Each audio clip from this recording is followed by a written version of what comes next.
Looks as though it might rain. I better fetch in that washing or Christopher's shirts will spoil. And that just wouldn't do. A doctor must always look his best.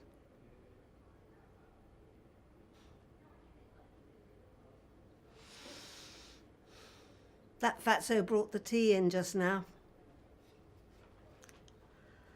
You stay where you are, Mrs. T, she shouted in my ear. You stay in that chair, whatever you do.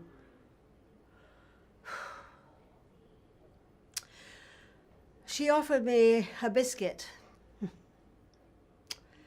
but she only had digestives. So I didn't bother.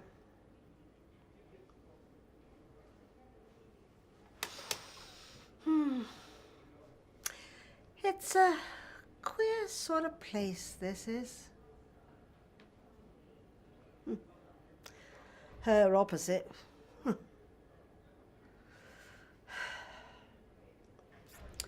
Didn't move a muscle when Mrs. Fatso offered her the tea and poured it for her. She didn't even look up. All she does is sit in that chair blinking all the day. You're a good girl, Fatso shouted before she left the room.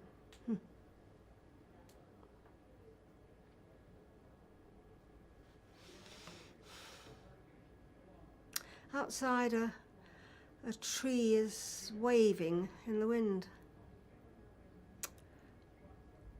Clouds are gathering. Christopher's shirts will be dancing on that line.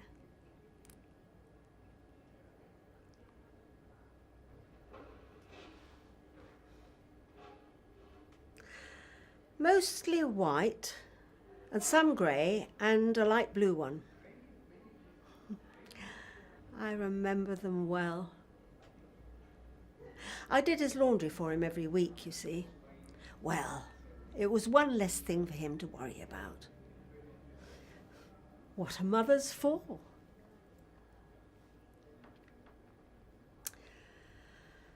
I washed them anyway.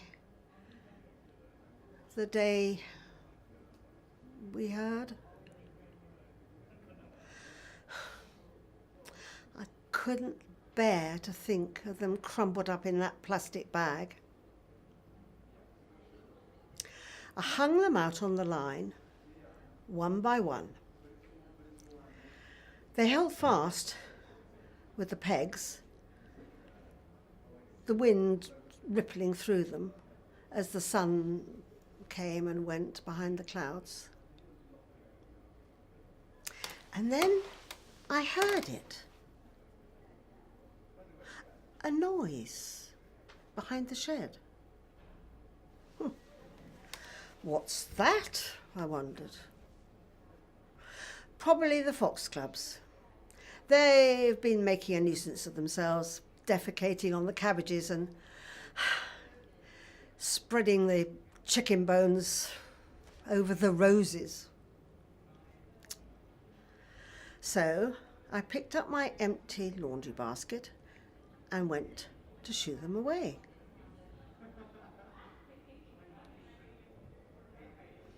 But it wasn't the foxcloves.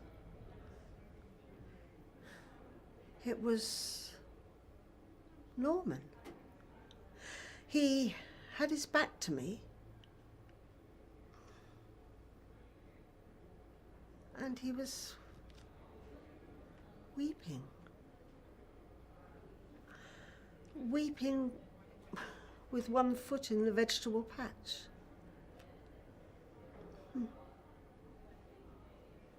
I just turned and went back into the house.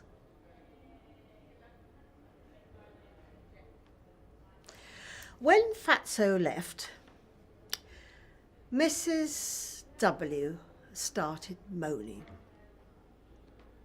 like she was in pain. The TV was on, but I couldn't hear it. All I could hear was her moaning. And the first drops of rain pattering on the window.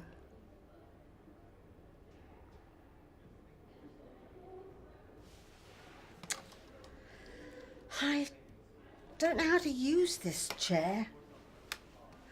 Fatsu operates it when she takes me to the lavatory, but I can't budge it. So I'll just hold on tight and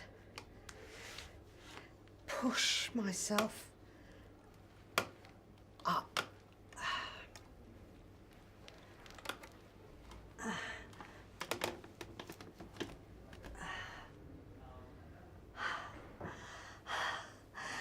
I was up.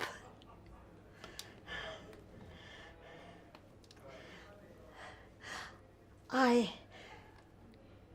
crossed the room, past Mrs. M moaning in the chair. I felt light. The pain in my chest was gone. But my legs were shaking.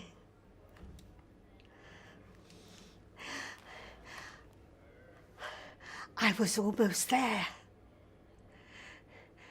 There was the door to the garden.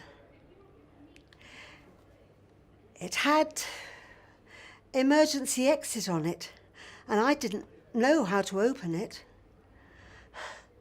And under me, my legs suddenly started to buckle. The pain in my chest was back. I leaned against the wall. Perhaps if I tried to make it to my chair and shout for help,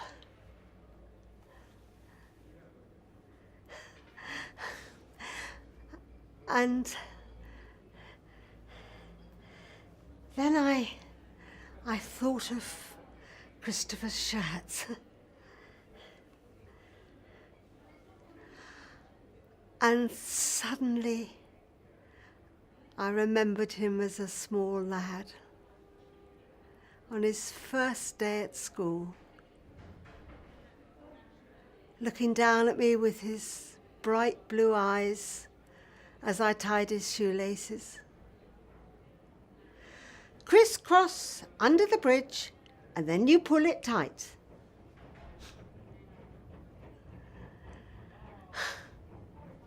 He was ever so bright, was our Christopher, but he did struggle with his laces. I tied them especially tight, hoping that they would last him through the day.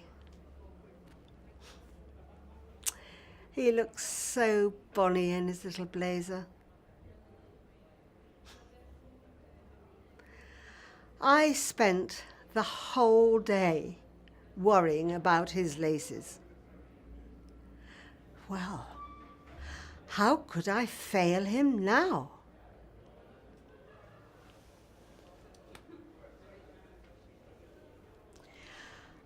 I pressed the big red lever, and suddenly the door opened. Fresh air, sunshine on my face.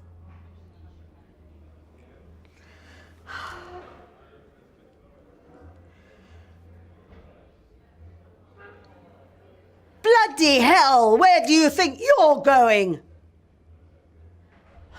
She grabbed my arm, ever so roughly. I told you to stay in your chair.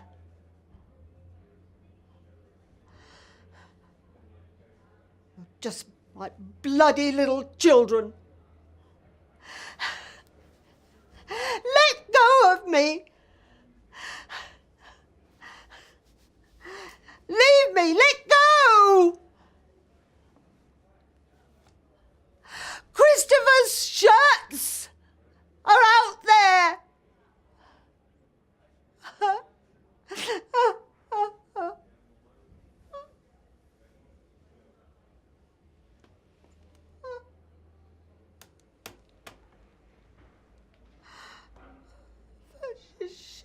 in.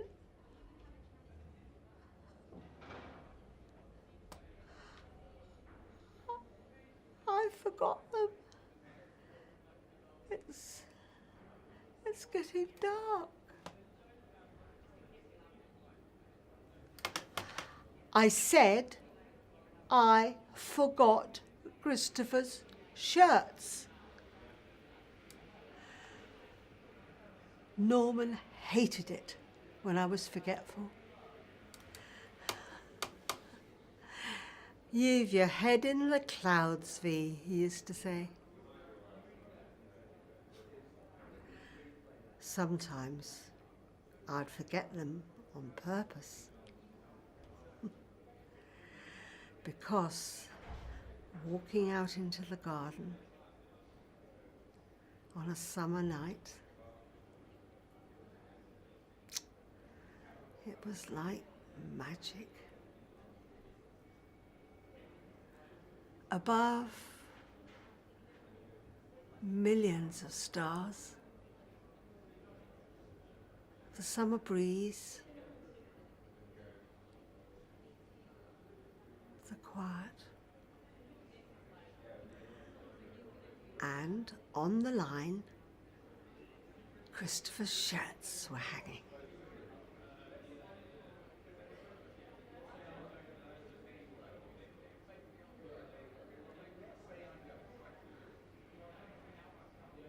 Christopher?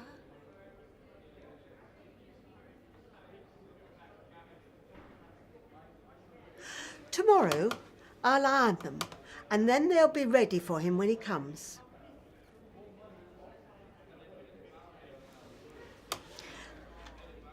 I wonder when Fatso will bring the tea round.